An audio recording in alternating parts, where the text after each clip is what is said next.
ಸೊರಬ ತಾಲೂಕು ಶಿವಮೊಗ್ಗ ಜಿಲ್ಲೆಯಲ್ಲಿ ಆ, ಈ ಏನು ಮ್ಯಾಪಿಂಗ್ ಮಾಡ್ತಕ್ಕಂಥದ್ರಲ್ಲಿ ಬಹಳ ಪ್ರಥಮವಾಗಿದೆ. 95% ಈಗಾಗಲೇ ಮಾಡಿದ್ದಾರೆ.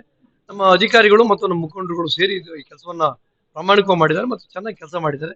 ನಮ್ಮ ಮಂತ್ರಿಗಳು ಸಹ ಇದಕ್ಕೆ ಒತ್ತು ಕೊಟ್ಟು ಸಾಕಷ್ಟು ಮೀಟಿಂಗ್ ಮಾಡಿ ಇವತ್ತು ಸೊರಬ ತಾಲೂಕು ಪ್ರಥಮದಲ್ಲಿದ್ದಾರೆ. ನಾವು ಇವತ್ತು ವಿಶೇಷ ಪರಿಷ್ಕರಣೆಯಲ್ಲಿ ನಮ್ಮ BLOಗಳಿಗೆ ಒಂದು ಸೂಚನೆ ಕೊಟ್ಟಿದ್ದೇವೆ.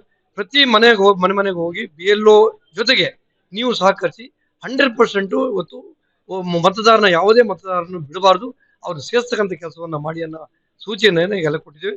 ನನ್ನನ್ನ ಇಲ್ಲಿಗೆ SIR ವೀಕ್ಷಕರಾಗಿ ಮತ್ತು ಚಂದ್ರಗೋಪಾಲ್ ಅವ್ರನ್ನ ಈ ಈ ತಾಲೂಕಿಗೆ ವೀಕ್ಷಕರಾಗಿ ಹಾಕಿದ್ದಾರೆ.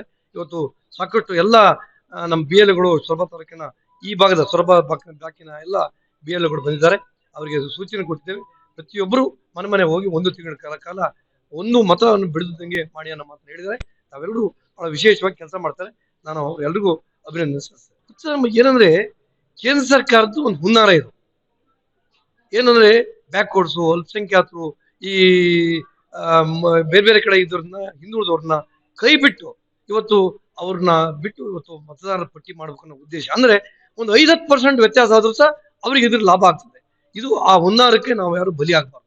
ಅದನ್ನ ನಮ್ಮ ಮತದಾರರಿಗೆ ನಮ್ಮ ಮುಖಂಡರುಗಳು ಇದು ಚೆನ್ನಾಗಿ ಕೆಲಸ ಮಾಡಿದ್ರೆ ಇವೆಲ್ಲವೂ ಬಿಟ್ಟೋಗೋದಿಲ್ಲ. ಆ ದೃಷ್ಟಿಯಿಂದ ಇವತ್ತು ಅವರಿಗೆ ಮಾರ್ಗದರ್ಶನ. ಹೌದೌದು, 100ಕ್ಕೆ 100 BJP ಹುನ್ನಾರ, ಚುನಾವಣಾ ಆಯೋಗನ ಅದನ್ನ ಜೊತೆ ಕೂಡಿ ಒಂದು ಹುನ್ನಾರ ಮಾಡಿದ್ದಾರೆ. ಇದು ಒಂಥರ ತುರ್ತು ಪರಿಸ್ಥಿತಿ ಘೋಷಣೆ ಮಾಡಿದ್ದಾರೆ.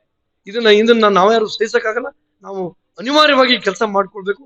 ಈ BJP ವಿರುದ್ಧವಾಗಿ ಈ ಹೋರಾಟವನ್ನು ಮುಂದುವರಿಸಿ ನಾವು ಈ ಒಂದು SIR ಅನ್ನ ನಾವು ಕೈ ತಗೊಂಡು ಕೆಲಸ ಮಾಡಿ ನಮ್ಮ ಮತದಾರ ಪಟ್ಟಿಯಲ್ಲಿ ಬಿಡುತ್ತಂಗೆ ಮಾಡಿ ಈ ಹೋರಾಟವನ್ನು ಮುಂದುವರಿಸ್ತೀವಿ.